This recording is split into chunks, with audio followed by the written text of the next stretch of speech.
Can I have a small request, ladies and gentlemen? Kind of give your love emoji to our Jimmy Tai. That's it's on your bottom PC, and you can see a smiling face there. Thank you so much for the cooperation.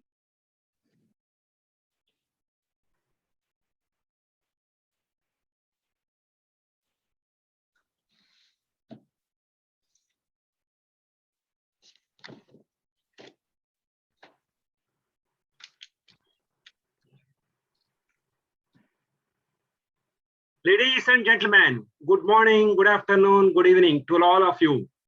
Very warm welcome to our special event proudly presented by Division A and in collaboration with all the clubs from Area 2. Kampong, Kembangan, Citi, Singapore, Emmaus Catholic, Cairnhill, and the Kalyan. Let's give them a big round of applause.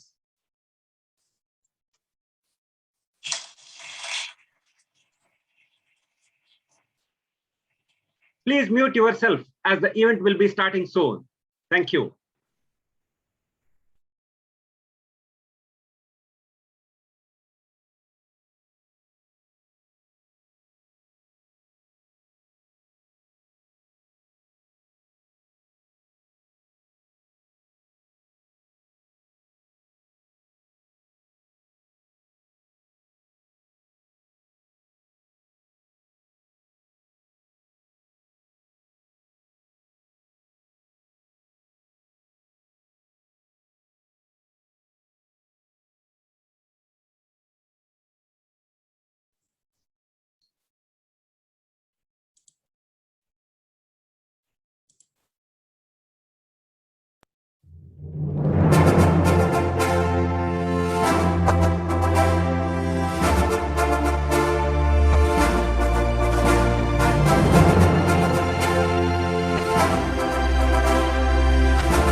Club President of Kampong Kembangan Toastmasters Club and also Division A Director.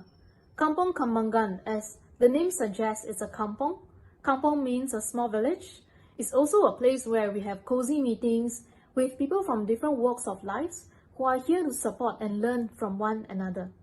So Jimmy, I virtually welcome you to Singapore and thank you for having this session with Division A. I admire your courage. It takes courage to make a difference in people's lives, just like how you managed to build so many schools for the underprivileged kids to have better education. And I'm really looking forward to hearing more from your keynote speech later. Hello, distinguished Toastmasters Jimmy. I'm Mike Win from Cairnhill CC Toastmasters Club, and I'm elated to learn that you're coming on board. This is Ras from Social Collider. I'm a social entrepreneur, meaning to say I run a business that helps the underprivileged in society. And the Collide Toastmasters is a club that practices diversity and inclusivity. Hope to have you on board one day. All the best to you. My name is Suresh. I'm from Citi Toastmasters Club. Very warm welcome to Jimmy Day to Area 2 Toastmasters Club. Very inspiring to see your struggle to success path. Amazing. You have gone through a lot of struggles. They have also given a lot of contribution to the society. We'd like to hear more about your success story directly from you. We are blessed to be here. Thank you so much.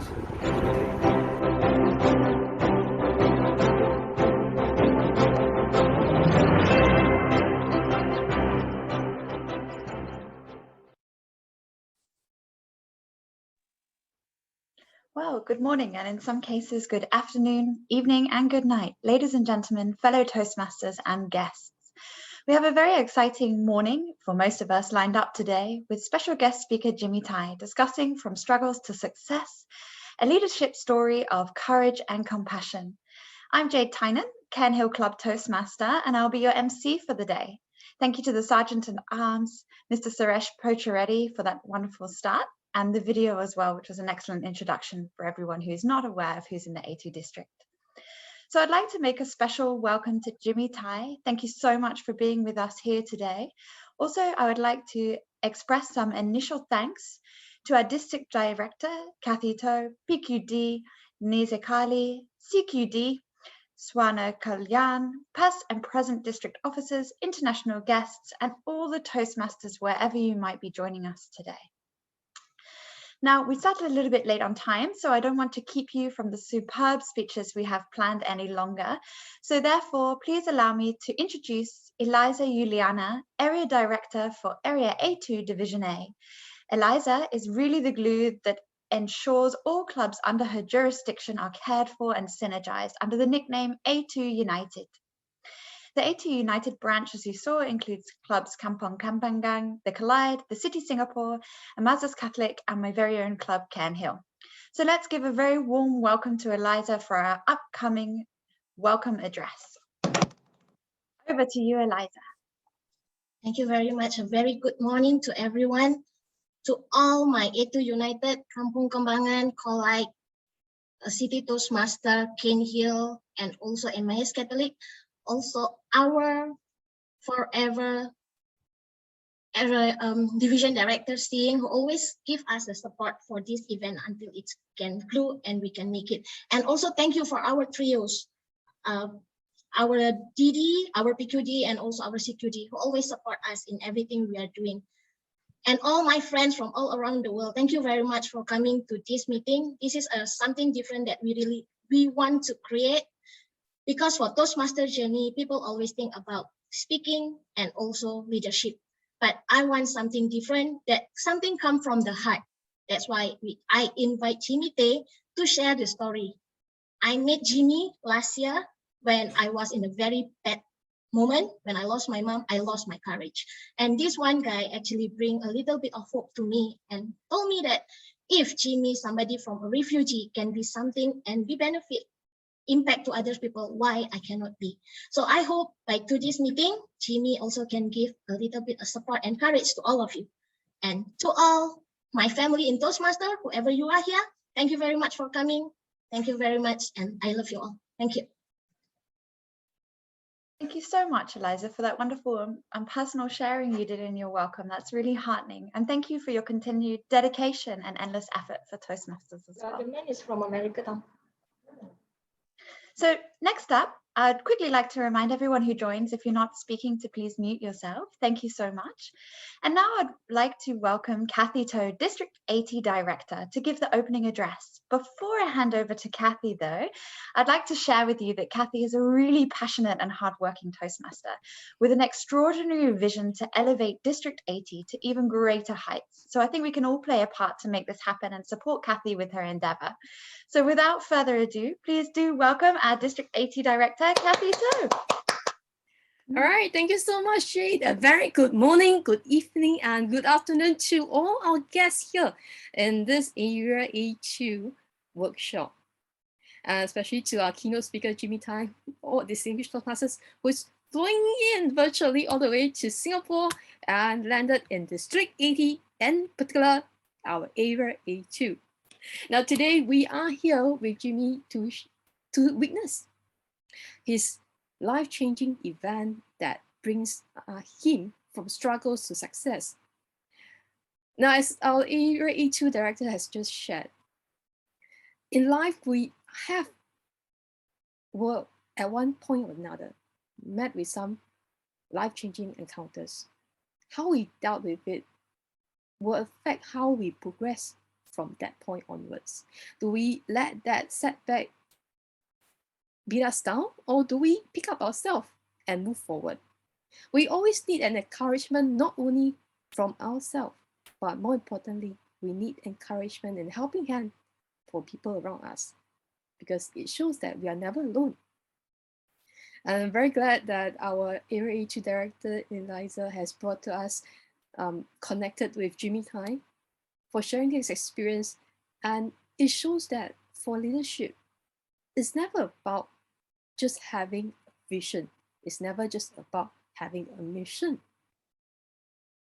In this time, having the courage to step forward, having that courage to make difficult decisions, and still have the compassion for the people around you.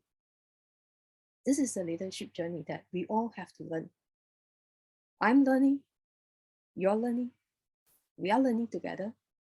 And with that, I'm determined to bring District 80 to greater success and hope that you join me in this journey. Thank you. Back to you, Jade. Thank you so much, Kathy. Your drive for the club is very clear and you share a really powerful message for us all to get behind. So I'm sure you'll get a lot of support from all the members here in A2 and further afield as well from our guests. So now, after that wonderful welcome from Eliza and Kathy, I would like to welcome the main speaker of the day, Jimmy Tai. I'm very lucky enough to welcome him as our guest of honor, and I'd like to first have our team share a video we have made in honor of this special occasion today. So Rebecca, please do share the video.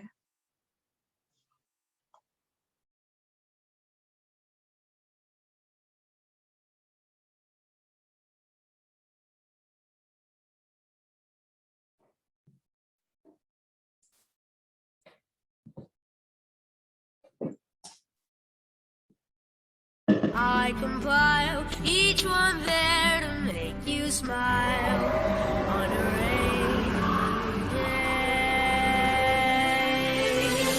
They can say it all sounds crazy. They can say we've lost our minds. I don't care if they call us crazy. Run away to a world that we design. Every night I lie in bed, the brightest colors fill my head, a million dreams keeping me awake. I think of what the world could be, a vision of the one I see. A million dreams is all it's gonna take. For the world we're gonna make. Excellent. Thank you so much for that. So before I hand over to Jimmy, just please bear with me, Jimmy. Give me a little bit of time to introduce some of the amazing things that you've done. So did everyone know that Jimmy's actually fled Vietnam 15 times? He's been imprisoned twice and had devastatingly witnessed the police kill his brother. Through sheer determination, he arrived in America as a boat people refugee. At that time, he had no money, no formal education, and couldn't speak any English. Yet he managed to get his first job as a janitor at a community college, and his successes have only escalated as he has achieved his BSEE, MSEE, and MBA degrees, and even completed the Executive Leadership Training Program at Harvard University and the Federal Executive Institute. In 2011, he managed to crack the bamboo ceiling, becoming the Vice President for Technology with SAIC, or SAIC, depending on how you like to pronounce it. Furthermore, he was placed in the top 18 speakers at the World Championship of Public Speaking. So maybe one for us all to try and challenge in our journeys at Toastmasters as well. And Jimmy has been instrumental in giving back to the community, having founded the Builder School Foundation, which has currently built 81 schools and bridges in Vietnam, the Philippines, Cambodia, and Kenya. He also founded the Leadership Foundation Academy to train and coach 5,000 professionals annually for leading organizations. I'm personally very eager to hear from Jimmy on his journey and more, as I'm sure you are. So please, let's give a very loud, warm welcome to Jimmy.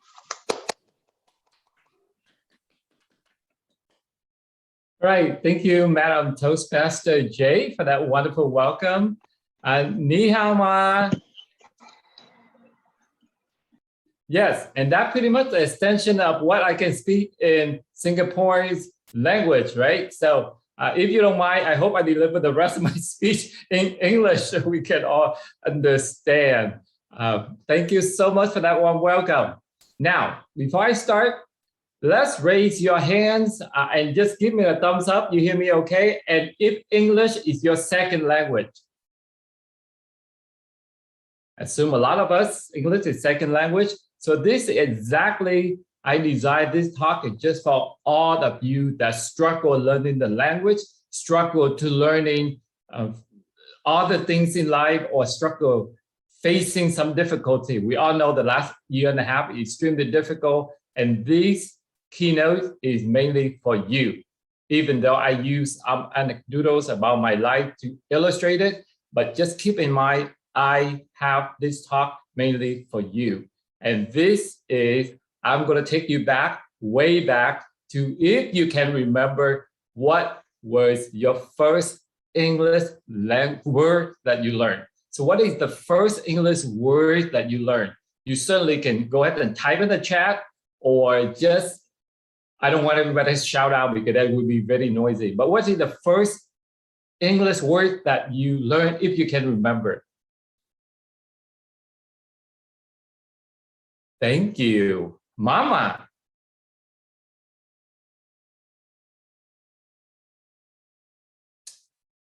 All right. I'm pretty sure we can have a lot more, but if you, hi, I'm okay with that too.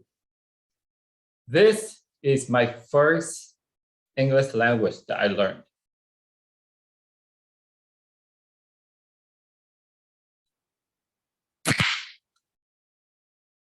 And do you know that a few words, an action, can change a life forever?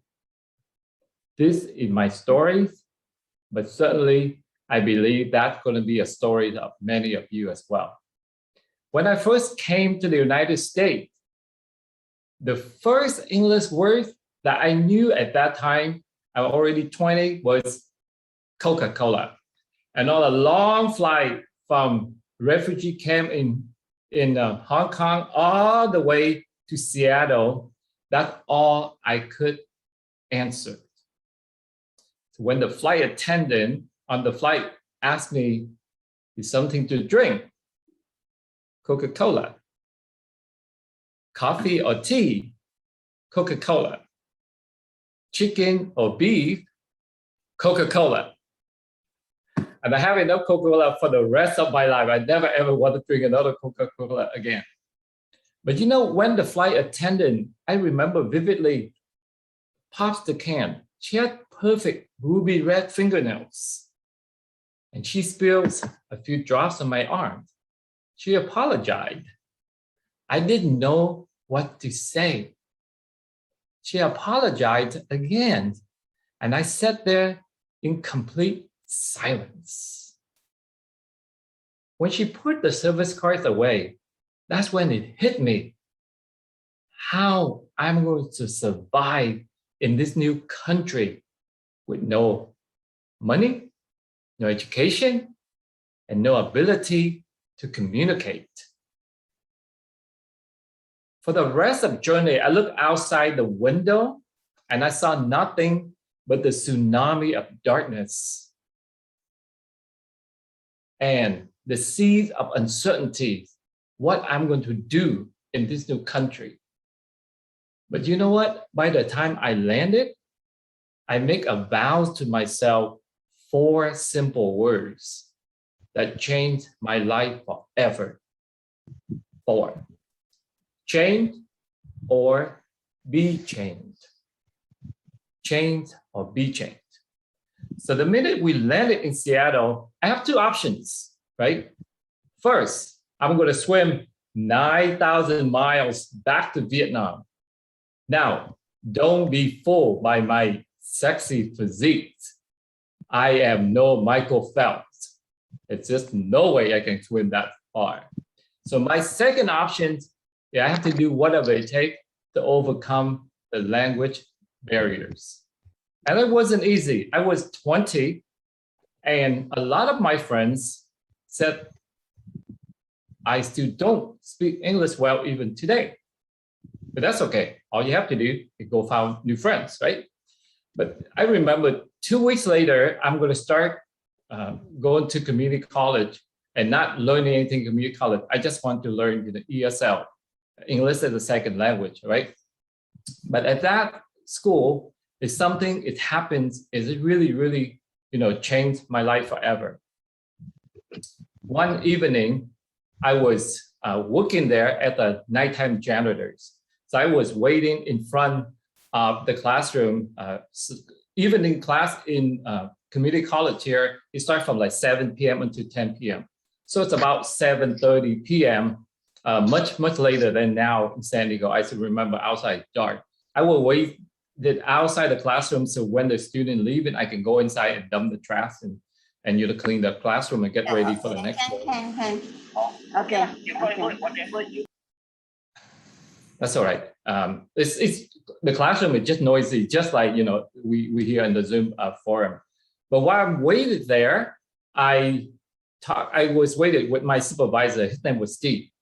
And Steve, I look at the people in the students in the classroom with the teacher and everything. I turn over to see and say, Steve, one day I'm going to go to college. And not only I'm going to learn, just like all the students here, one day I'm going to stand up there and teach in the class. And I remember Steve just turned over and looked at me and he laughed. He said, with your broken English? I only been in this country for like 2 months at that moment. I was so enraged. I grabbed my cleaning towel, I slammed it on the floor, and I said, Steve, me quit. We don't come here to clean toilet forever. Is that brave? Yeah, but I didn't really know much about anything in this country. But at that moment in life, I know that I don't want to just be in here and be nobody. I really, really want to go be somebody someday, right? So the weekend, I got a chance to have no job now. So I went to the community college and I filled out the application. You have to use dictionary at that time because there's no Google Translate way back when I first came. And I have used the Google dictionary to look at the application, and I filled out the application, put it in, and the admin person just looked at me and rejected and say, go home, study English. The next day, I went to another community college, and I did the same thing with my dictionary. I filled the application and put it in, and the admin lady, look at my application, talked to me a couple sentences, and she told me, go home, study English. And the following day, I went to a third community college. Luckily, San Diego has 3 community colleges. And for the third community college there, I still remember that's a Miramar College. And I filled out the application. I did not bring the dictionary with me anymore because after 2 times, you kind of know how to fill out the application. I turned it in. And lo and behold, I got accepted. So that's how I start my college journey, right? I went to community college at nighttime. But that, again, illustrates the point that change or be changed, right? You cannot just do the same thing over and over and expect a different result. You got to do something differently. So that's a second example. And when I went to community college, I started learning a few subjects in math and science, things like that. And one day I went to the mall, and this encounter at the mall, it really, really changed me in terms of what I want to do for the rest of my life. I saw the one, and it's not my wife. That's not the one. I saw the automatic sliding door, right? For me, somebody came from Vietnam through the refugee camp. The automatic sliding door is so magical because when I get close to it, it's open. And I step away from it, it closed. Right? I get close, it's open. Step away, it's closed. So I did that 28 times until the store manager came to me and said, stop, you're going to ruin our door. And all I could say is magic. And he said, sliding door. And I said, magic. He said, sliding door. But he said, if you're interested in this, then you should go to school and study to become an engineer, electrical engineer to be exact. I didn't know exactly what electrical engineer, but that's all I have in my mind. Okay, I want to be the electrical engineer. So I went home and I talked to my brother who's here a few years before I did. So I said, yes, this is where you want to go and this is where you want to learn. So that's exactly why I majored in electrical engineering. And then after 2 years at a community college, I got a chance to transfer into UCSD, and that's where I got my electrical engineer. And I love being an engineer so much. I love school so much. I went on, I got my master's degree, and then I got my MBA after that and moved into management and leadership. So that's the sum of those personal stories that I just want to share with you. Even though I started out at the janitor, I started out somebody that didn't know much English, I worked really, really hard at it. And I picked education at the key in my life, right? So I really, really work hard at that. And now I become like a change expert. And the 4 words that I always want to introduce in my training is change or be changed. And I think some of you can relate it to that, right? Because during the last year and a half of COVID, all of it changed. Even with Toastmasters, we changed from meeting in person. And now I know Eliza in the last year and a half, she probably attend all the Toastmaster clubs around the world. And because with Zoom, then all you have to do is just sign up and log in, and then you be in the meeting. So that's how you see the world change. But then we, at the Toastmaster members, we need to change as well, right? And not only I become a change expert, I coach, I train, I speak for all the Fortune 500 companies, and I always go back and speak to Toastmaster community. And lo and behold, it gets me to go pretty far. And no way that when I joined Toastmasters, I thought one day, you see my face on the front cover of the magazine. So I just want to illustrate with you that one, you really believe in what you do and you work really hard at it, and you will get to where you need to do. And the 3 letters I like to share with you to remember, if you are struggle, if you really, really have a hard time right now, you want to overcome that. The 3 letters I want to share with you. The first letter, letter C, right, stands for change or be changed. And we've been talking about that. The second letter is the letter A, right, stands for always learning. Education is so important to us. And that's why I did whatever I have to do to get my bachelor degree, get my master's degree, go get my MBA, and I'm still learning. And we all in Toastmasters, you all here today on the Sunday morning, we here because we want to learn. So that's the letter A, always learning, right? And not only learn English, learn business, learn technical, we learn more about fitness, about spiritual, how to be a better person. And the third letter, and that is the word N, is the word and never forget where you came from. I never, ever forget my first job in this country at the nighttime janitor at that community college. It really gave me a start. And even today, even until today, every Sunday, I clean my own toilets in my house. And not because I can't afford to hire somebody to come in and clean for us, but I just want to remind myself of my humble beginning. And I do that because I just want to make sure I remind myself, I ground myself to know that I never, ever forget where I come from. And beyond that personal reminder, I also remember that I came from Vietnam. So it doesn't really matter what the country treated me for the 2-3 years that I tried to escape the country. It's still the place that harbored me for the first 20 years of my life. And I still owe a lot of people in that country. And that's why when I made it, when I achieved the American dream, the first thing I thought is I have to live up to the promise that I need to go back and help the people that did not have the same opportunity. So that's the journey that I want to share with you, how to overcome your challenges, would change how you can get over all the obstacles that you might face in your life, right? So the second part that I really want to share with you is how to be successful if you really, really want to change your life or career, or change your relationship, or change your spiritual belief, or whatever state that you're in, and you say, hey, I need some encouragement from you. What did you do and how you can help me change and be better? There are 3 letters, C's, that I really want to share with you. That's a formula that I can help you change if you want to. And I'm going to use the Build School Foundation stories as the illustration for these 3-letter C's that I believe can help you change if you want to. First, C stands for clarity, right? Clarity. You need to know exactly what you want to do. For me, very, very simple. I knew that English barrier is the roadblock. I cannot move forward if I don't overcome that language barrier, right? So I joined Toastmasters. I went to schools. I attended ESL classes.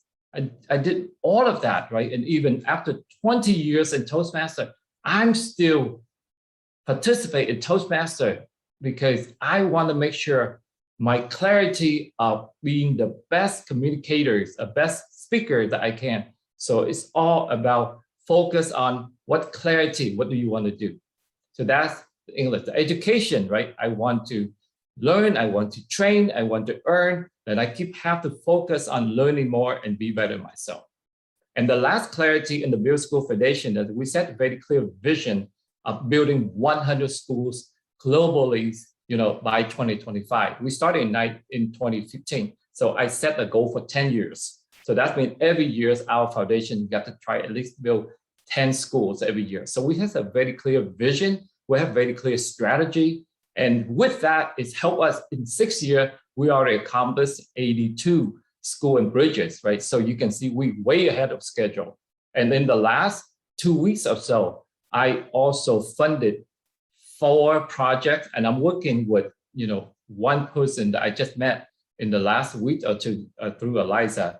Her name is Sangita, and she's from India, and I'm going to build the first school in India with her help, because you can see the power when we working together. And this is somebody I just met a couple of weeks ago through Eliza, and now she's the one helping me invest in this organization in India, and we're going to fund them to build a 6 classroom school for children. So remember that if you want to change, first you need to have a very clarity of what you want to do, right? The second word in the 3 C's is the courage, right? The courage, you need to have the courage to get where you want to go. So many of you, after listening to me and came to me and say, hey, help me to become a public speaker or professional speaker like you. And then you can command a lot of pay from corporation. But when I tell them that you need to go write your speech and need to work on that speech for years, and then within a year, I want you to go give 100 free speeches. They all look at me and say like, you want me to do what? How you going to be good, right? How you will be the best if you're not willing to go out there and put in the time? I mean, not because you join Toastmasters, not because you participate in a meeting, and not even because you win a speak contest, even at the division level, at the semi-final level, even at the final level, you think that you're going to have contract.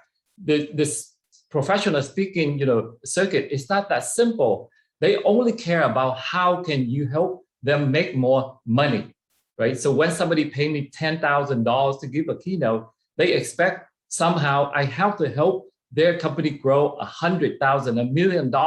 That's why they hire you. They don't really care if you can come in and give a 7 minutes winning speech with 3-4 examples, stuff like that. The business world doesn't work that way, right? They really want somebody can go in there and motivate their team. Somebody can go help the sales team sell a lot more, make a lot of money. And the ROI, the return on investment for this company, usually they look at a minimum 1 to 10. So if they pay you $5,000 a keynote, then they expect you have to help the team win 50,000. So that's the courage that you have to make sure you go out there, you spend a year to do all of these things that you believe that you're born to do and be really good at it, right? And the first you have to do it for free. Before I can sign any contract, I have to do all of this for a year or two before I can sign my first contract. So that's very, very important to know. Now, the next thing is that you need to have the courage to say no, because we receive applications to fund schools, so many that I cannot say yes to all of them. And that's the hardest part, because we set out a goal of to build 10. We're lucky we build like 15, 20 a year. Even last year during COVID, we still built 18 schools and bridges. So but I cannot help them all, especially a lot of places I have not been there. I don't have anybody to help me, right? Why I'm working with Sankrita to build the first school in India, even though I've been having requests from India for years, because I don't know if these people for real or not, right? And when I receive donations from people, I run even as organization, it's very important for me to make sure that I do the right thing for people. So some of these projects, I have to say no to people. So when you want to change, sometimes you have to say no. Say no to the thing that not get to where you want to go. Say no to all the activity that not going to help you get closer to your goal, right? And say no to other people that not helping you get to where you need to go. So sometimes you have to have the courage, not only say yes, but even stronger courage to say no. So you can focus on doing the right thing. One of the examples that I just want to share with you during, a lot of members that we have in Vietnam, because we have chapters in Vietnam, we have chapters in Australia, we have chapter in the UK, the Build School chapter. And in Vietnam, I remember I worked with one organization, and this leader is from that organization. She's an excellent leader. I really, really enjoy working with her. But once she advised all of my members in Vietnam, all the junior kids that still in high school and college or just young professional, that she say, hey, if you're a girl, sometime that you might need to know your beauty so you can trap people into give you donation and get where you want to go. When I heard that comment and I heard that report, I told her that we no longer interested in working with you, because that's not the message I want to send to all of our volunteers, especially our female volunteers. I don't believe in that way of conducting business. And I say, it doesn't matter how wonderful our relationship has been, we terminate the partnership with you. So the second C that you have to remember if you want to change, have the courage to say no, right? And the last thing, and the last C that I want to share with you is always think very compassionately, right? Think compassionately. And if you have the opportunity to read the story that I wrote, and that's why Toastmasters International is really, really want to put me on the cover, it's just because on my last attempt to leave the country, that's my 15th attempt after the 2 long years, I was 16 at that time. I was down in the Mekong Delta, and I was harbored in this fishing village. And they have the little boy, his name is Min, right? And he's 8 years old. So he's only half of my age at that time. And Min is 8 and he was completely illiterate. So one day I just asked him while I'm waiting for the ship to come, I said, you 8 years old, Min, how come you don't know how to read and write? So he held my hand, he walked me outside, and he showed me the vast world of waterways. He asked me, brother, look, do you see any school? Do you see any teacher? Who's going to teach me? So, for the next 3 days, while waiting for my boat to come so we can hop on and head past the Gulf of Thailand, I told his mom, who went to the market every day, bring back me a newspaper or something, because I don't have book, I don't have anything with me, right? I'm just have a little personal carry so I can just try to escape the country and really travel light. So she brought back a piece of paper as a wrapping paper from the market. And we used that newspaper, and I taught him every night, with the oil lamp, because we did not have the electricity in the Mekong Delta at that time. And I still remember with the flickering oil lamp, our shadow is dancing on the walls. And I taught him all the alphabet, and I taught him, how to pronounce words by words.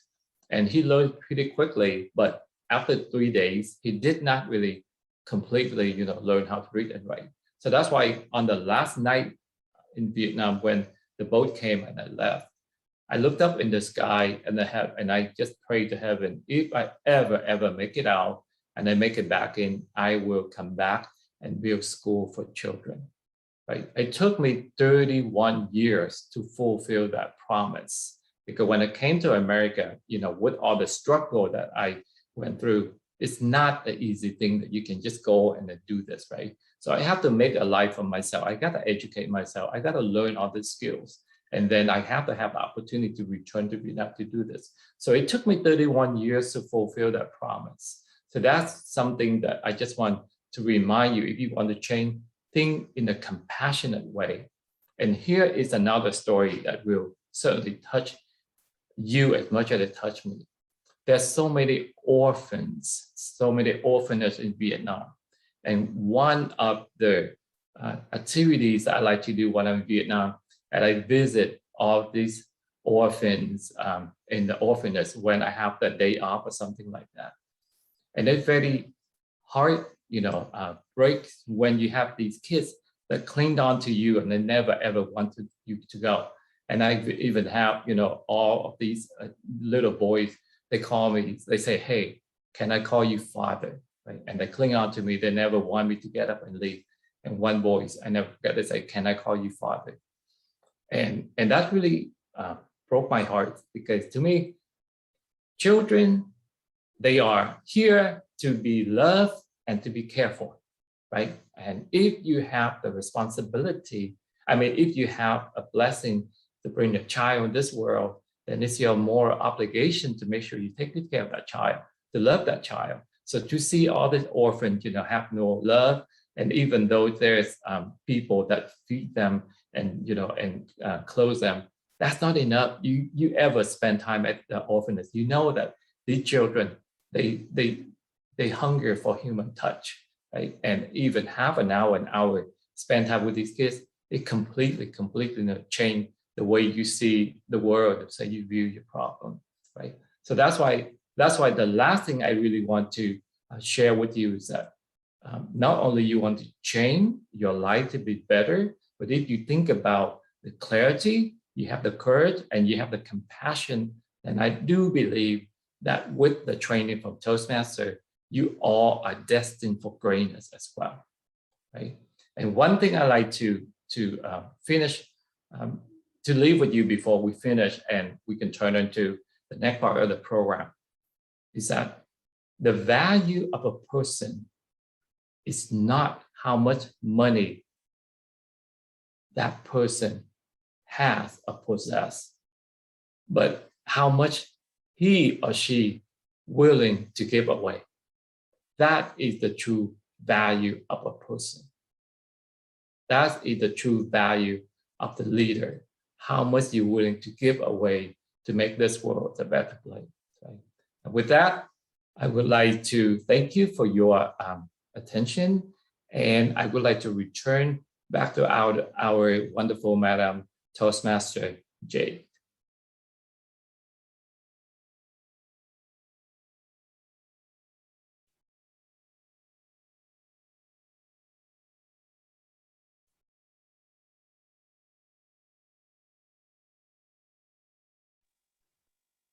Hi, sorry, I just was unable to unmute myself then. So thanks to whoever gave me some assistance there.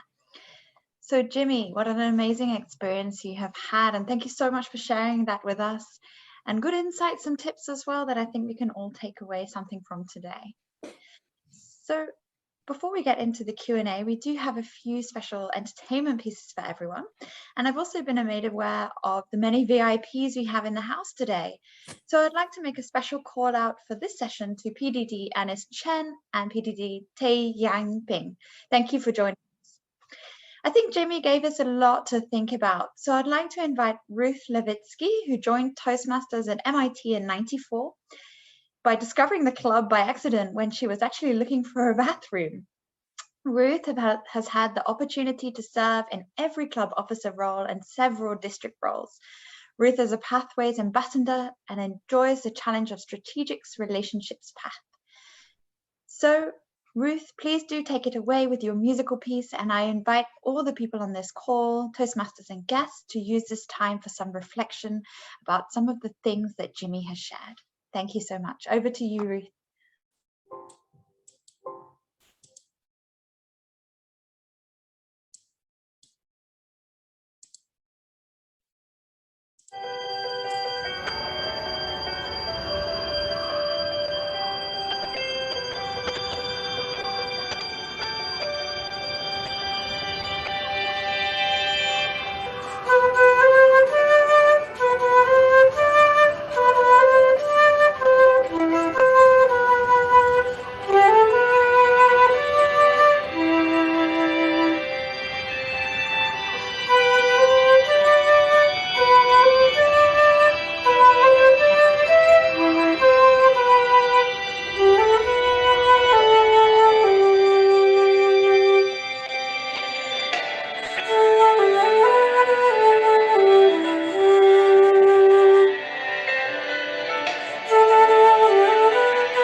Thank you, Ruth. That was spectacular. And it gave me some time to reflect on, Jimmy, what you said about how there's so many orphanages and orphans in Vietnam and how everybody really deserves a chance at life to be supported, to be loved, and have that safe environment that, you know, your organization's really pushing for. So thank you for sharing that. Now, I think we should take a moment to cement this meeting in history by taking some photos. So could I ask everyone to please switch on your camera, even if it's just for the next few minutes, and give us your best smile so we can take a wonderful photo to commemorate this event. Also, Jade, may I request, a special request, since we cannot touch each other physically, why not we bring out our both hands and try to touch the side of the screen so that we can touch each other? Yes, I saw you doing it. Thank you very much, Jade. Lovely, lovely. Sometimes we do the heart shape, you know, we split the heart so it looks like it's the heart across.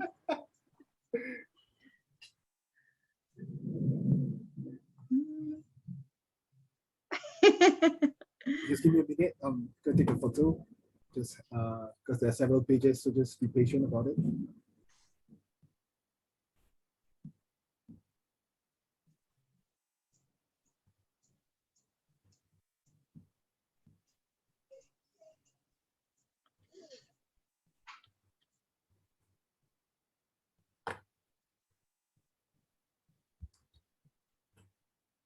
Which one?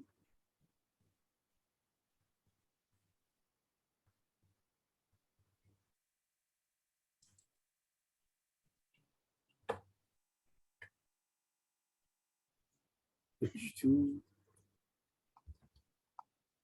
2 more pages to go. Hang in there, guys.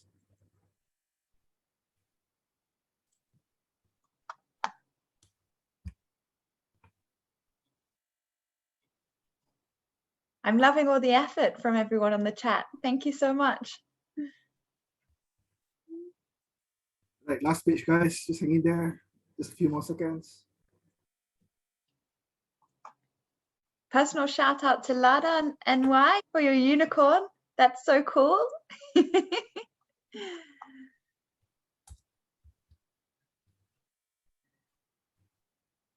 Okay, got it. Thanks, guys.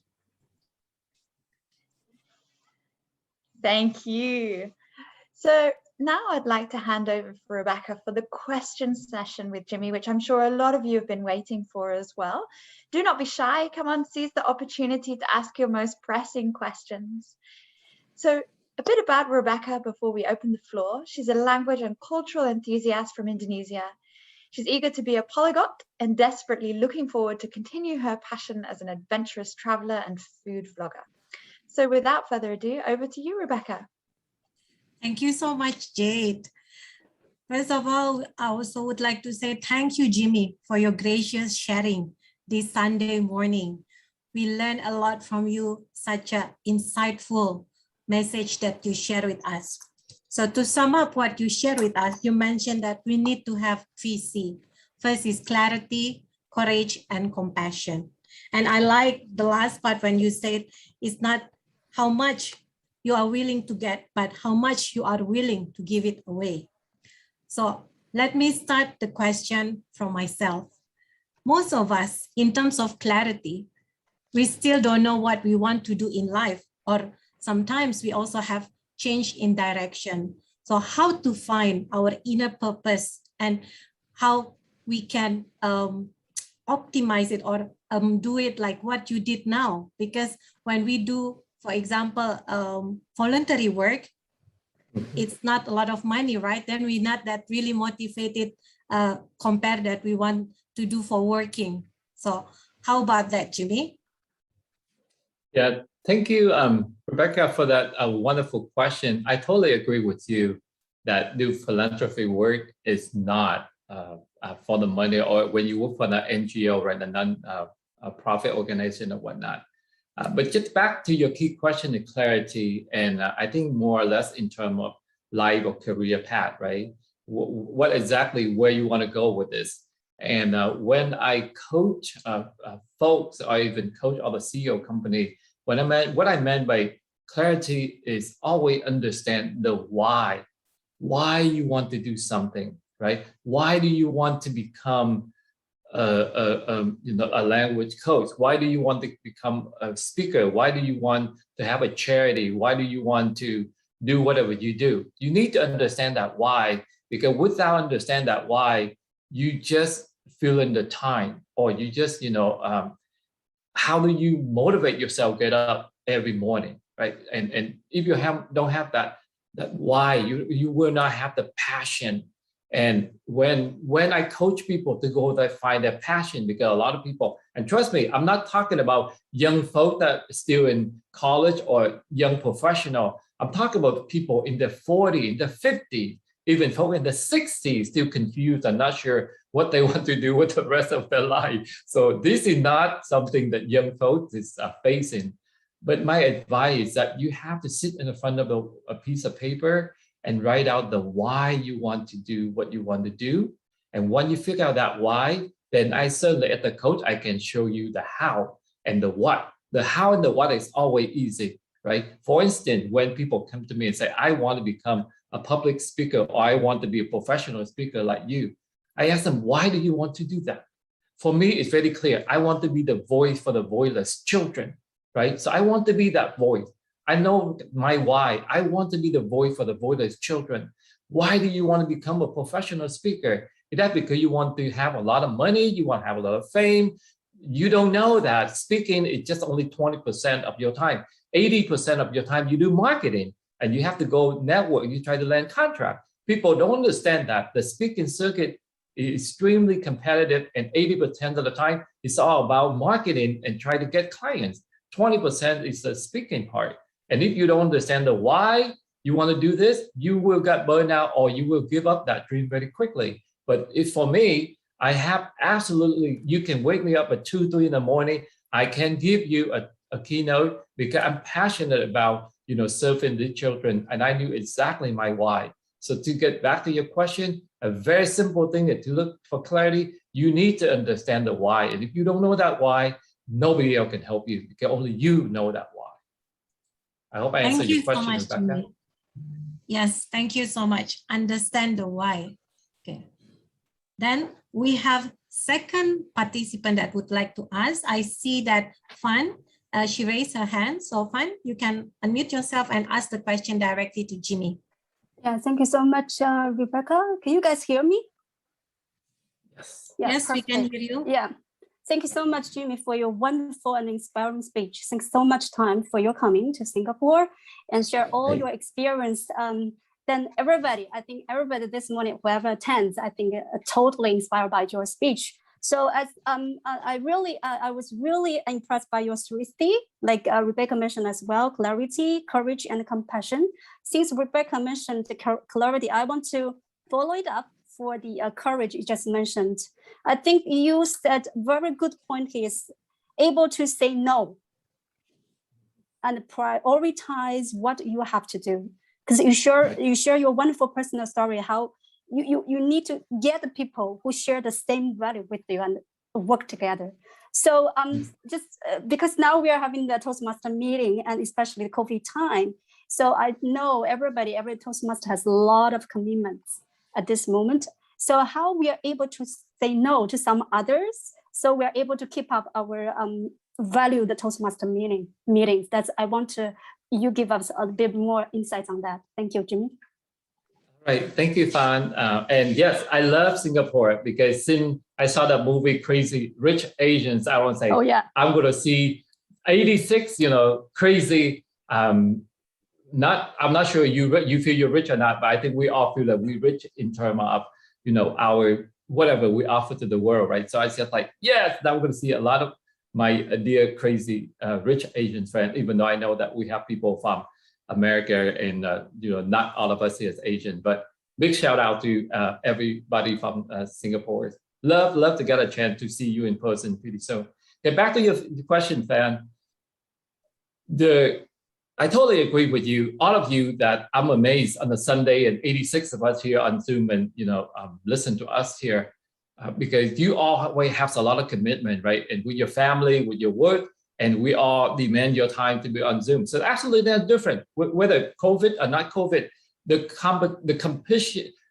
compete for your time is always there, right? It's a mother, at the wife, at the worker. I'm pretty sure you juggling all of this stuff.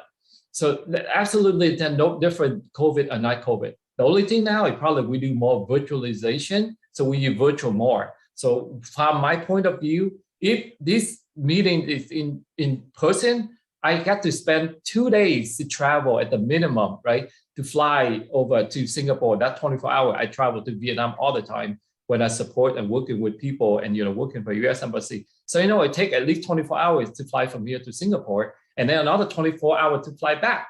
So when you think about using virtualization, it saves us so much time and the wear and tear on the body. I usually put in 200,000-300,000 miles every year. So that's a lot of the body to take. And I do this year after year after year. So think about all of these as opportunity for you to start fine-tune what is important, right? Toastmasters is important, but is that important to the point that you attend 5, 6 of them a week?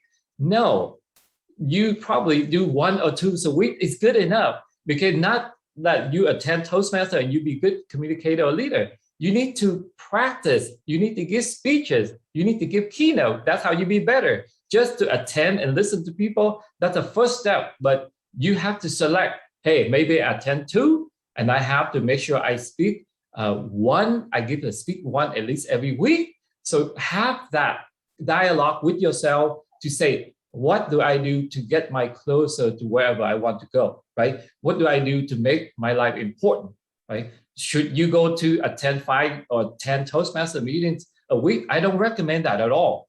Even me, I only attend 1 Toastmaster meeting a week with my club. Well, I'm just joined the Ginza club in Japan. So then, now it's even better because they're only once a month. But I can certainly spend this week with you because my club is not meeting this week. So even give this keynote, I count that my Toastmaster meeting of the week.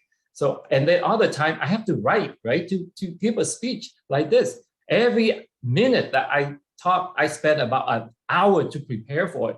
So just to give you an idea of a keynote, when people, commission a keynote, I spend on average of a whole month to get ready for a keynote. It's a lot of work to go into the keynote, and you cannot achieve that if you spend most of your time in meetings, right? You have to sit and write and practice and rehearse and do this over and over and over. So to get back to your question, Fan, prioritize what important, what help you where you want to go. And whatever is not, have the courage to say, no, I'm sorry, but I will not attend 4, 5, 6, 7 meetings. I attend 2 a week, that's enough. Right? I hope I answered your question. Yeah, thank you so much, Jimmy, because we know quality over quantity. So yeah, we need to have time to practice and make the best speech and out to everybody. Thank you so much, Jimmy, for your sharing. Okay. Thank you, Fan. So Jimmy, a lot of participants would like to ask you. So I already have a bunch of questions. So the next one is from Suresh from Singapore. He has 2 questions for you. He said, how to win a family confidence and acceptance to do service to society. Maybe Suresh have these problems with the family to convince them what he's doing now. And second question is, you have a wonderful service to education. Do you have any plan to put your hands in balancing ecosystem or repairing nature? Sustainability. Yes, those 2 questions are very wonderful. And I'm going to answer one at a time, right? So the first question, how do we balance family responsibility and charity or philanthropist work, right? Because we all say, oh, we need to go out there and help the world. But I don't know whatever you believe in terms of spiritual, whatever you practice, but I'm a Buddhist, so I practice Buddhism, right? And what I learned from Buddha, and I'm pretty sure if you're Christian, you learn from, or you're Catholic, you learn from Jesus, and if you are Muslim, you learn from Muhammad. You always have to take care of yourself and your family first before you can go out and take care of the world. I don't know if you remember Confucius, right? Confucius, we learn a lot from that. What they say, I only remember that thing say in Vietnamese, and I try my best to translate into English, but they're very simple. He say, tu thang, meaning learn yourself first, right? Tu thang, and then you can run your family. So yourself first, the next thing is your family. Work, meaning run the country. So then you can run the country. And then bình thiên hạ, meaning now you can conquer the world. So Confucius laid it out very clearly. Learn yourself first, taking care of your family, taking care of your community, then you can go out and then take care of the world, the country, or the world. So step by step, right? You got to make sure. So just because you want to do charity work, it's wonderful. But if you neglect your spouse, you neglect your children, you not do your responsibility of the father, of the mother, or of a son or the daughter, right? And then your family will be disrupted. So what good is that if you spend all the time, pick Toastmaster, a good example. I know a lot of you devote so much time in Toastmaster, but you cannot devote time to Toastmaster and neglect your responsibility of your family and expect the family to be okay. So you have to balance that, right? If I spend an hour in Toastmaster, then I have to make sure I spend an hour for my family. And if I spend 5 hours with Toastmaster, then I have to spend 5 hours for my family. And that's the courage to say no come from. Because when you only have like 5 hours, then which one do you choose? Do you choose 2.5 hours for family, 2.5 hours for Toastmaster, or you do 5 hours for community services and 0 hour for family, right? And you will make community very happy, but your family will not. So again, understand that why and understand priority and have the courage to say no to some of the activity. And that's why when I tell people, you need to make sure you have the family part, you have the personal part, you have the community part. They all have to be balanced to have a balanced life. If you lopsided, then your life will be very imbalanced. And even me, I do a lot of these speaking, but I have to make sure I feed my dog before I do this. I have to make sure I walk with my wife a half an hour before I do this. Otherwise, she say, hey, why you spend time with all this stranger and not spend time with me, right? So I gotta make sure I do my duty at the father of my dog. I have to do my duty as a husband to my wife before I can spend time with my Toastmaster friends. So that's the first part of your question. The second part is about the ecosystem. One of the things that we're really proud is that last year we funded the Eco Brick School. So that's the first Eco Brick. I don't know if you're familiar with Eco Brick. Eco Brick meaning you take the empty plastic bottle and you stuff a lot of plastic in it and you make it a solid bottle, and it's like a brick, and we use that instead of red brick. Give me a second. Let me grab a Eco Brick bottle so you can see what I'm talking about.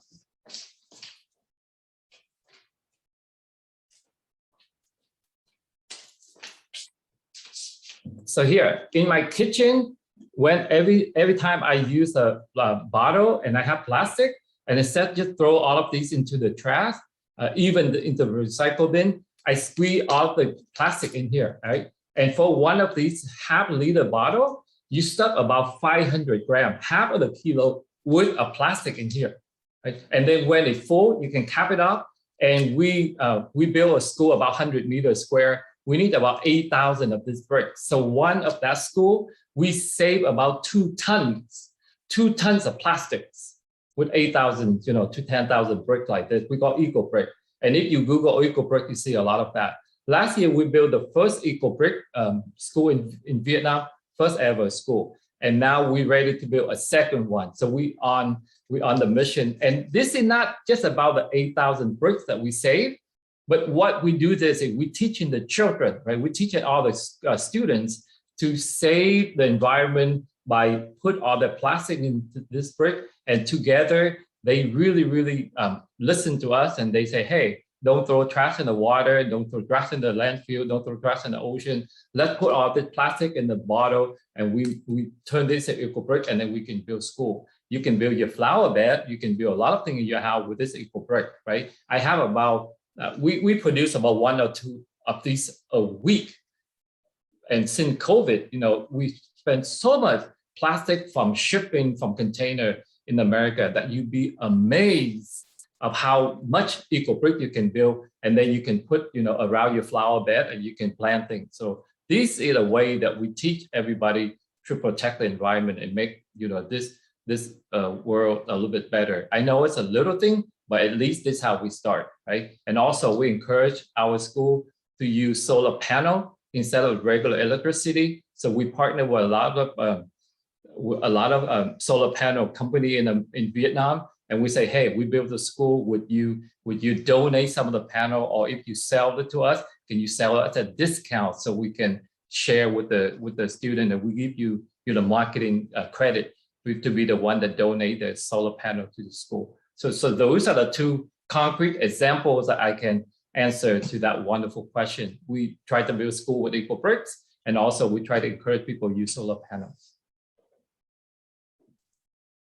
Thank you so much, Jimmy, for your answer. So next, I will combine 2 questions, similar question. One is from Noreen. She is from Papua New Guinea. Thank you so much, Noreen, for joining. She asked, why did you go to the US, Jimmy? This is first question. And second one is from Azhar. He is from Malaysia. Thank you so much. His question is, he shared that he also went to the US to when he was 16, go for college. And then his challenges were slightly different. But question that he want to ask you, what was your main motivation to be the agent of change and to help the underprivileged children all these years, other than never forgetting where you are from? What is the ending you would like to see in those you help? All right. That's for the first question, why you go to US. And the second question, the agent of change. Go ahead, Jimmy. Wonderful questions, and they pretty very together anyway. Give you a perspective why I fled Vietnam, because nowadays, if you travel to Vietnam, a lot of people will say, hey, that's a great place to go on vacation, right? So why somebody risk their life to flee Vietnam? So I'm going to date it myself here, take you back to the fall of Saigon in 1975. So most of you remember that, you know, Vietnam is have a long time, the long war with the US and with the French before, the Chinese before that, and it's the war the whole time. So the first 10 years of my life in Vietnam, I witnessed what we call the Vietnam War. In Vietnam, they call the American War. So the North Vietnam tried to take over the South Vietnam, right? And Vietnam used to be two separate countries, the North and the South. The North is communist and the South is a socialism backed by the US. So at the end of the war, ended in April 30th, 1975, we call the fall of Saigon, when the North took over the Vietnam. So all of us from the South would view at people, losers, right? The people from the losing part. And absolutely, I have no opportunity to go to college. It doesn't matter how hard I work and I do in high school. There's no opportunity for me to go to college. And I'm not, now I have the opportunity to look back. I don't blame anything because the society, 10 years after the war ravaged nation, the country is really struggle. I mean, half of the time we went to bed hungry. We have no food. And my wife share a very similar story, right? Her father is a fisherman. He went fishing. If he caught something and they can sell it to the market and then buy rice and whatnot, that's what they eat. If he caught nothing, they have nothing to eat. They all went to bed hungry. So the living condition was different, very difficult. But for me, the lack of opportunity to learn, to educate, and to be able to be who I want to be, that's the motivation for me to flee the country. Even though I know that the risk of the people that tried to flee the country by boat at that time, you got caught, you got shot at. If you're lucky to get out to international water, they're pirates. You know, the women got abducted, women got raped, people got murdered. The half of the people try to escape. They call Pacific Ocean, you know, at their home because they died, right? So we knew all of this risk, but we motivate to leave because we want to be able to live free. So for me, the lack of freedom, the lack of opportunity to learn, that's the motivation why I spent 2 years and risked my life 15 times to get out. So that's the first part of that question, or the first question that you asked. The second part is why I want to be the agent of change. And when I have the opportunity to realize, just like I shared with you about Min, the little boy, didn't have a chance to learn. And I know that even today, even though you see all the changes in the big cities of Vietnam, like Ho Chi Minh City, Saigon, Da Nang, and stuff like that. If you have a chance to go to the rural area of Vietnam, still a lot of children have no, learning. They still learn in very, very poor condition. And, you know, some of the schools that you go up to the mountain, a border with China or the border of Laos and Cambodia or down the Mekong Delta, they learn in these huts that I have to say it's probably not even suitable to raise cattle or chicken or thing like that. And that's their schools, right? And that's why to us, we want to help and build school. And I don't build any school in the major cities because too many people try to do that, and they do for PR, they do for convenience. We just want to go to the rural areas and we just want to give young children, we talk about preschool, kindergarten, first grade, the opportunity to learn because I want to educate them from the early age on. So when they have better opportunity to go to middle school and high school or college later, right? And that's why to me, education and children are my passion, and those are the people that I try to serve. Okay, thank you so much, Jimmy. Basically, I got bombarded by a lot of questions from the audience, but we have a limited time. So maybe Jimmy, you can share your contact details if the audience want to ask you, if it's possible. Yep, I'm going to type my email address in the chat box so people can just email me the question if I don't have time to answer them all. Okay. Okay, I saw that Diana, maybe you want to say something. I see that you raised your hand.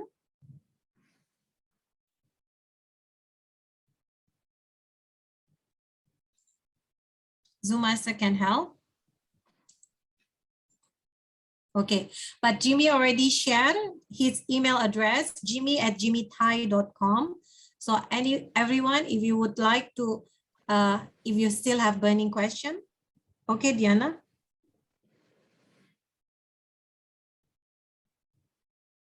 I think she tried to unmute herself. Yeah. Okay, maybe I'm so Jimmy sorry. later. Diana cannot speak, so maybe you just read the question from the chat. Okay, sure. We will address it to Jimmy later on. Thank you so much, Jimmy, for your time, spending your time with us today. And then a lot of us still have a question to you. So I encourage everyone, if you still want to connect with Jimmy, just connect through his email address. And then now I would like to pass on the stage to Jade.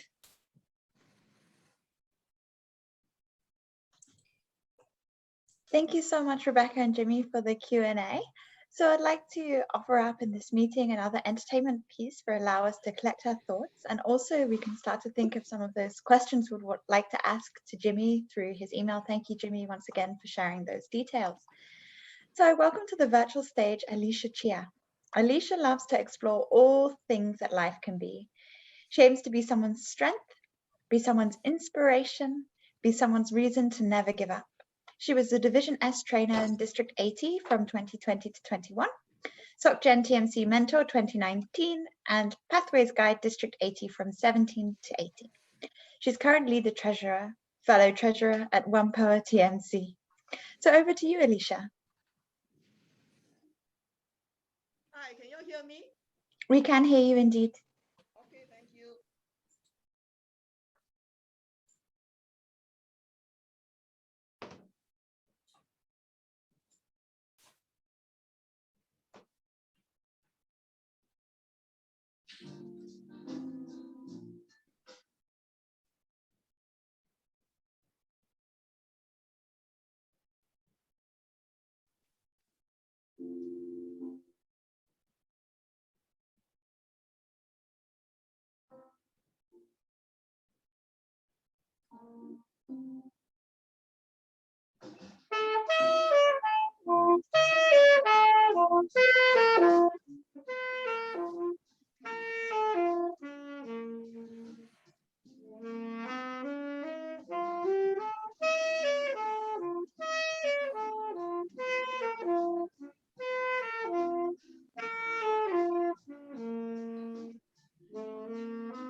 Thank you so much, Alicia, for that wonderful rendition of Careless Whisper.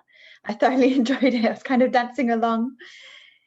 So now I'd like to introduce Xiao Seiying to deliver the certificates of appreciation. Over to you, Seiying.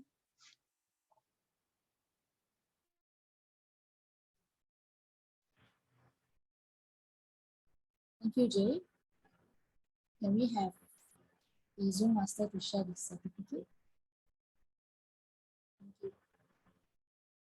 So I would like to take this opportunity to thank Jimmy Tai, who flew down to Singapore on a lovely Sunday morning to share with us his journey, his adventure, as well as his 3 C's with us. We definitely have learned a lot from you. There are lots of golden nuggets to the way. Now, let me hand over the time to Eliza to give Jimmy the certificate of appreciation. Over to you, Eliza. Thank you very much, Seiying. And frankly speaking, thank you very much, Jimmy. A very welcome to Singapore. This is a little bit of certificate from all of us in A2 United. Thank you very much for coming to our area. And just for your information, you asked me who made the big background and also this poster is our PQG Niza Khalil. So thank you very much to our PQG Niza Khalil for all the support that given to us. And to all, Jamie, thank you very much for coming. And this is a little token from all of us in area 8. Thank you very much. Back to you, Jade. Thank you so much, Eliza and Seiying and Jimmy as well for being with us today. So before we launch into the interaction with Jimmy, I'd like to make a few appreciation of thanks notices. So thank you to the following for making this happen. Our Past District Officer Ernest Cheng, District ATA Director Kathy Toh, Club Growth Director Swarna Kalyan, Program Quality Director Niza, Area A Director who we just heard from Xiao Seiying, and Area A2 Director Eliza Juliana. Also, a special thanks to our role holders from A2 United, our timer Gobaran from Kampong Kembangan, that's a hard one for me, our facilitator Rebecca Paba from the Collide, our Sergeant at Arms Suresh Pochareddy from the Citi Singapore, Zoom Master David Wee from Emmaus Catholic, and lastly, but by no means, Mike Woon from Cairnhill. I'd also like to give another special thanks to our PDDs in the house, the PDD Ernest Cheng and Tay Yang Ping. Finally, a very, very special thanks once again to Jimmy for being with us here this morning. So we have about 15 minutes left before we will close the session today for further chit chat and conversation. So Jade? Yes. Sorry to cut. We still have the certificate of appreciation for Ruth and Alicia. Maybe we can. Which is what I was going to say now. I'd like to thank the musicians, and I think we have a special certificate of appreciation. But Rebecca, thank you for jumping in to show how thankful we are and double support as well. Ruth, are you there? Ruth, make some noise. Oh, I am. I'm here. Okay, sorry, I cannot see you. I want to. Oh, no. Yeah, here I am. Okay, great. Thank you.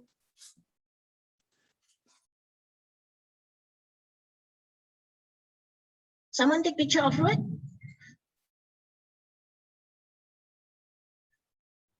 Hey, sorry, just give me a minute.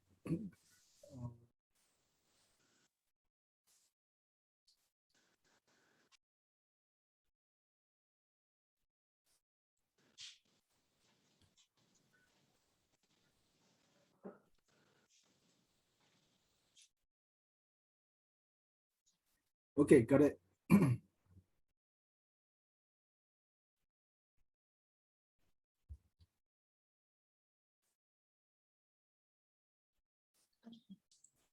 Next is Alicia.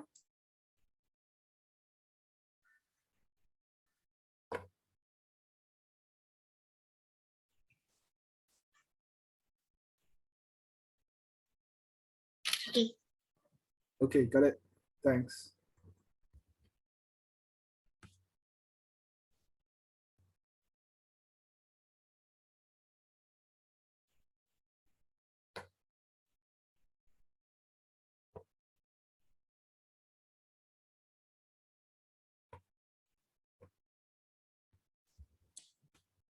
Jade. Yep. So once again, I just wanted to check with you, Eliza. Did you want to do a second picture taking? Yes, please. For everybody, we just want to make sure we capture today really thoroughly. So we would like a second chance, please, to take some pictures. Would everyone please turn on their cameras and again, give us your best smiles.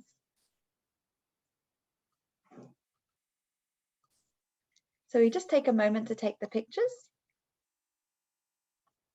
All right, guys, get ready, smile, and hang in there. All right, page 1.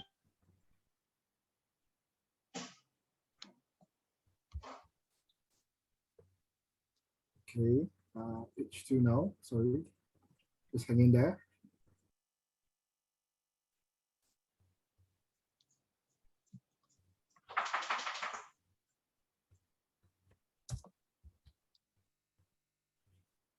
And the final page. Just a couple more seconds, guys. Thank you so much for your patience. Thank you. All right, we're done. Thank you so much. Back to you, Jade. Brilliant. Thank you, David, for that. And thank you for Eliza for confirming. So thank you for everyone joining. And now let's open the floor for further discussion. We have about 14 minutes. Sorry, I just want to read the, okay, Rebecca, please. No, I mean, if this is the chit chat, I still have some question to ask to Jimmy from the audience. So is that okay, Jimmy, to share that question to you? Yes, please. Okay. Or Eliza, is that okay we do this, or you want to give announcement first?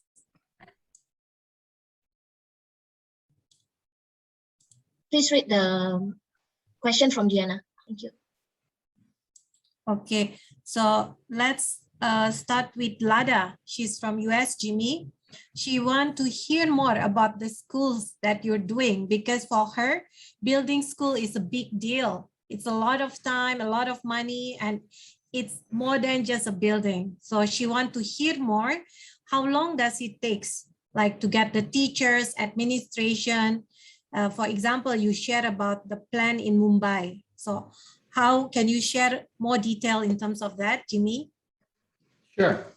The building, the schools that we built, think about it. This is not school in the United States or school in Singapore, right? So these are 1, 2, or 3, 4 classrooms in rural area, because some of these only have like 15 children. The first school we built in 2 classrooms and serve 57 children. Right? So these are in the ballpark of my cost is about 5,000-6,000, that's my share. And when I went to Harvard to learn about how to run the nonprofit, and I studied a lot of organizations that went back to Vietnam, Asia, and build school, and they failed because they gave 100%. So right at the beginning, the strategy from Build School Foundation, we only give half, and the other half got to come from the local. And the reason we're doing that, not because we don't want to give them the whole thing. We just want to teach them how to take care of themselves eventually, right? So that's why we only give them half, and the other half got to come from local enterprises, the government leaders, and from even the parents, right? So we give half, and they have to put in half. So we give $5,000, another $5,000, $6,000 will come from local. Even some of the dormitory that we built so kids can stay overnight, stay from Monday to Friday, so they don't have to cross the river and fall into the water and all of that jazz. Even the school might cost like $50,000, we still only give them like $7,000 to $10,000. because we just want to be the seeds to help them do these things themselves, right? Because Vietnam might need like 30,000 schools, and even with 100 or 200-300, we still very, very little. But what I hope is that School and Bridges is just a tangible thing that I want to show people. But what I'm after, building people, I'm building leaders in Vietnam so they can take care of their country themselves without me. That's really what the vision that I have for these. I hope I answered that question. It's not like it costs million dollars and we build school in the United States. It might take 3 to 6 months, depend on the weather. If it's not the monsoon season, we can build in three months or so. We can have this, 100 meters square, 2 classrooms, 3 classrooms for the children.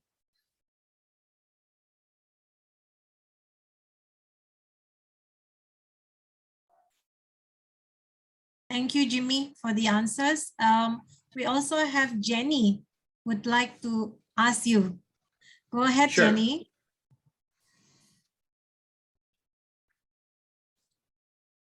Jenny, you are muted. Hi, Jimmy. Thank you very much for an interesting talk. And I noticed that you were so caring and you were so sincere and logical, practical when you are speaking. And what I like about your speaking style is it's slow and you pause and you emphasize quite a big part of it.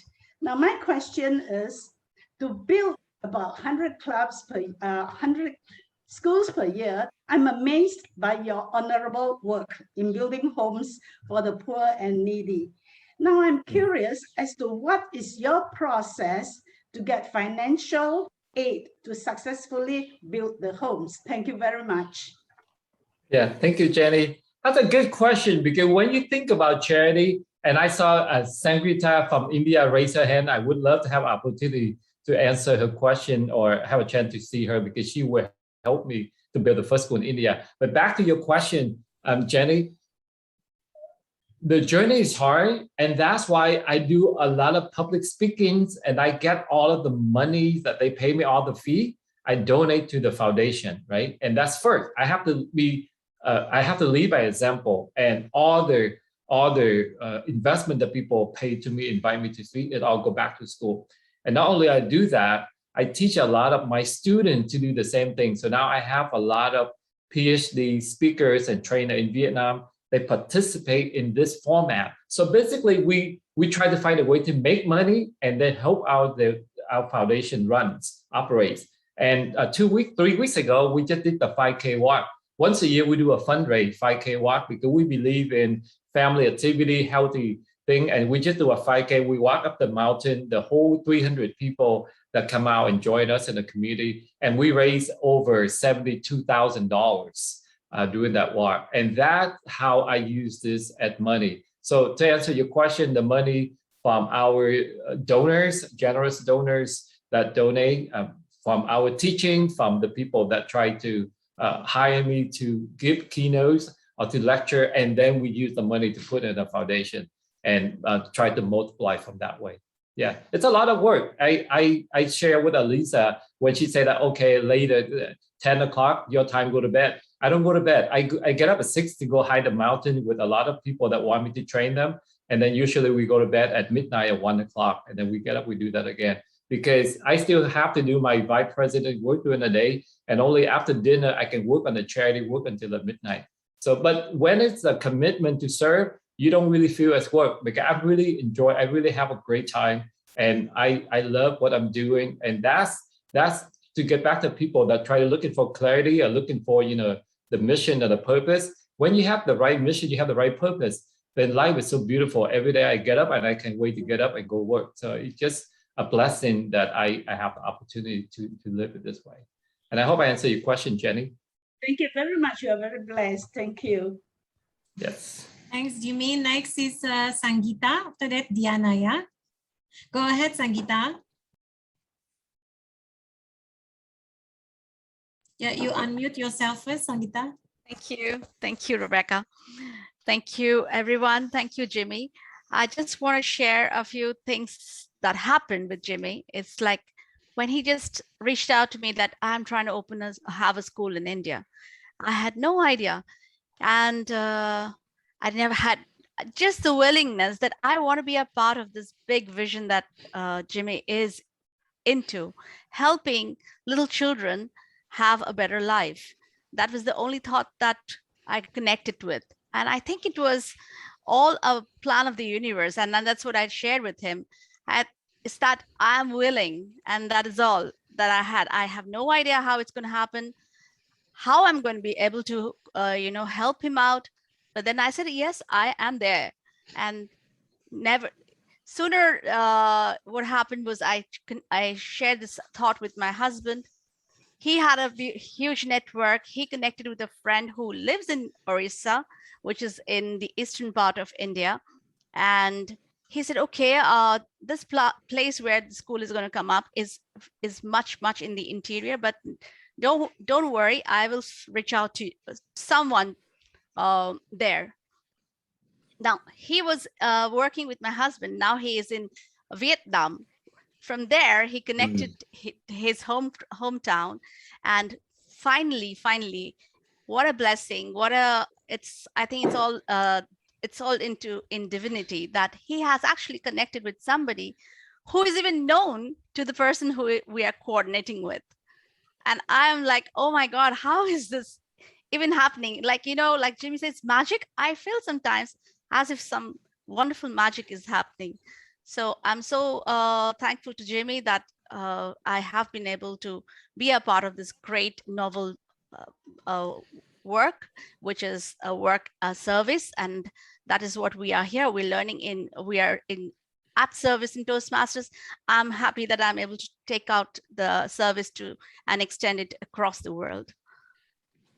That was my sharing, Jimmy. Thank you so much. And thank you, everybody. And thank you, Eliza, for having made these connections.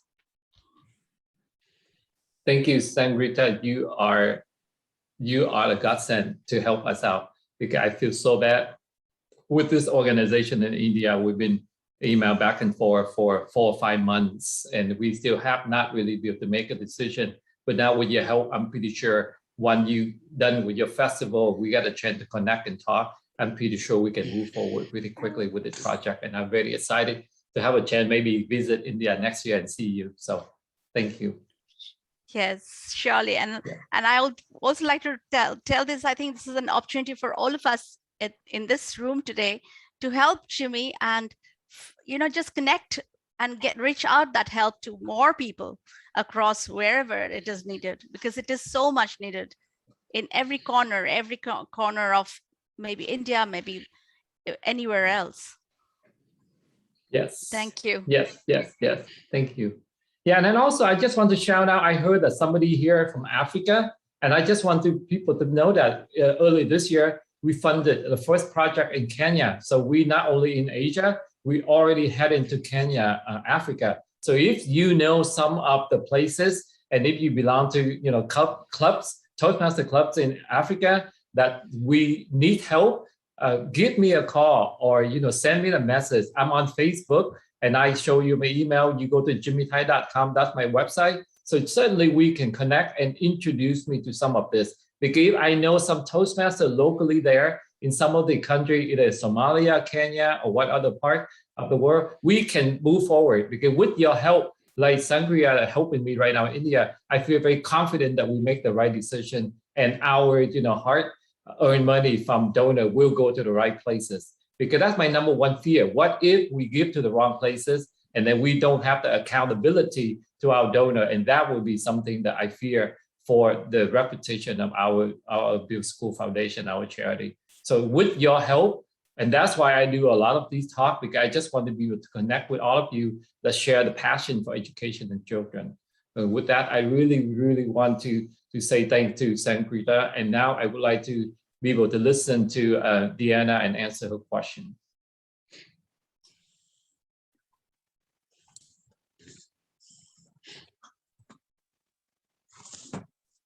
Go ahead, Deanna, if you can.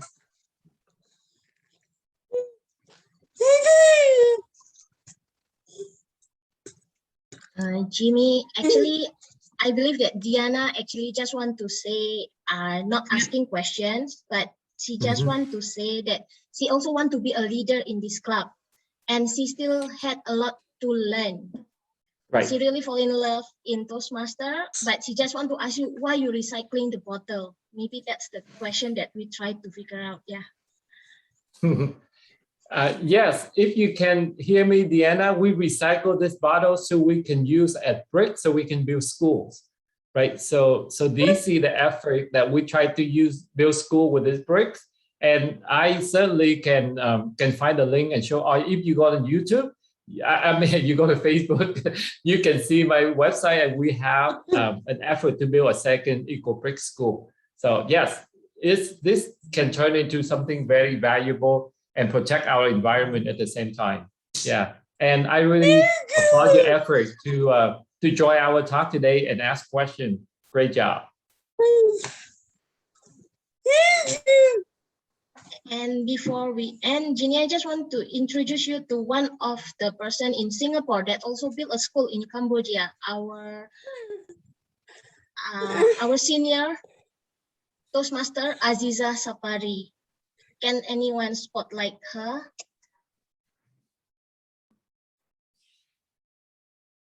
Hello, can you hear me? Yes. Thank you, Jimmy, for the inspiring sharing session. I'm so amazed. 82 schools to date, and you look so young. I have only managed to build one school in Cambodia, and that was from my life savings when I just started work. I've shared some of my stories with some of my Toastmaster friends. And basically from small, I want to do something for charity in the name of my parents and now my late parents and myself. So as I started to work, I'm also an engineer, I'm a railway engineer. So the moment I started working, I put a small sum of money every month in the hope that one fine day I can do something for the underprivileged. And I am very happy that I managed to build a school in Cambodia in a small town called Kampong in 2004, after saving so long. And I have a question for you, which I'm not sure whether you pick it up. It is not easy for me to choose a partner. The collaborators at the country that I'm choosing, basically, I spent a few years visiting Cambodia, Vietnam, Indonesia, to find a place where I can invest. And this kind of invest is a very personal. Finally, I decided to do it in Cambodia. Right. And then the moment I went back to Cambodia again, and the moment I said that I have an interest to build a school there are many parties who came to me, at least 5. Some even sent me by postal mail in handwritten form their proposal for the school. So I have 5 offers. So my question is, how do I choose my collaborators or my partner? Because I have only this much of money. And I made some research. I've read that some people, philanthropies, they dumped their money, but no school was built. Correct. You know, Correct. it's gone with the wind. And just I'm not a rich person, you know, it's my life saving. I want it to be successful. I know what I want and I want to be successful. So I was very careful about this. So I have foundations, I have individuals, and altogether I have 5. So finally, I chose a foundation that was incorporated in Singapore by a few founders who happen to be my alma mater, from the same alma mater as me, the Nanyang Technological University. So I got to know them. They presented their proposals on how a rural school would look like. So I stopped and I asked, how much does it cost? So I thought then the amount that they told me is the amount that I already have. But I realized that it is just an amount to build the school. It has not been, you know, the price of the land is not included. The others are not included. So in the end, it is not that price. It is almost double. So the question now is, the school is now built. And since 2014, so this year is the 7th year. So my question to you is, 82 schools, how do you choose your partners? How do you know that they are credible? Because I'm just lucky. You know, I use gut feel. And I trust this foundation. And because I'm an engineer, I had a part to play in reviewing the design. I have a part to play in selecting the building materials. So in the end, I'm very happy. And but don't forget, the moment I build that school, I must make sure that it's sustained every year. And I continue to support the foundation, because otherwise they will not be able to sustain, because the people do not have money. Yes, and I think to answer your question, how do I choose select partner? It's a very, very good question. The why it took me 4 years before we decided to fund the project in Kenya, for that exactly same reason. I have to study this person. I have to Google. I have to do all the investigation to make sure this person is for real before I commit, right? And finally, I found somebody that helped her in 2017 and 18, meaning 3-4 years ago, and she's a professor here in North Carolina. So the process of investigating all these things is very time consuming. So I'm not surprised of what you're sharing, because my first school, I mentioned that 31 years, meaning from the time I left Vietnam until I returned and built the first school. But 4 or 5 years before that, I already returned to Vietnam and give talk at Toastmasters, to lecture at university and lecture and you know, coaching and counsel all of these company. And I already share my desire to help build school. And it took 4 years until I connected with the right person. So the process is very, very labor intensive. So that's why I appreciate the help from Sangrita so much, because unless I have somebody local that can investigate and help me, that's school in India might take another year or two before we decided to do it or not, right? So that just simply to share with you and everybody, the process is very, very time consuming. And when you do this, you have to make sure you're in it on the long run, because this is not like a project you do once. And then when after we built, we have to make sure it be there for like 20 years, right? Because the money, the investment that we have. So that's why learn to do the right thing and looking for a partner with legitimate credential, with legitimate permit to do this thing. All of these are, if you guys interested, go to buildschoolfoundation.org. I'm going to type on the website, because I know we run out of time, and I do have a hard stop, because I have to coach somebody pretty soon within 8 minutes. So I'm going to type, you can go to Build School Foundation, and I lay out all of this in the FAQ, frequent asked questions, and you can read. And if any of you out there and want to partner with us and want to do this thing with us, send me an email, and then we have a chance to talk more. With that, I would like to thank Eliza to hosting this wonderful event. I would like to thank all the leadership from District 80 for showing up. And I would like to thank all of our wonderful Toastmaster friends around the world, especially folk in Vietnam, all of my students there to join this call. And again, thank you so much for all of your efforts. So thank you, Jimmy. We know that we're a little bit behind on time, so we would like to graciously say thank you and goodbye so you can get ready for your next mentoring session. It's been wonderful to have you here today. And thank you everyone for joining. So we need to kind of wrap up the session now. I hope everyone's enjoyed it this largely Sunday morning. And we look forward to welcoming you all to the next special event that we will host in District 80. So without ado, stay safe, take care, and goodbye. Thank you very much, Jimmy. Thank you. Thank you. That was great. Thank Woo. you. Nice, nice, nice. Thanks, everybody. Bye, everyone. Woo. Great job, guys.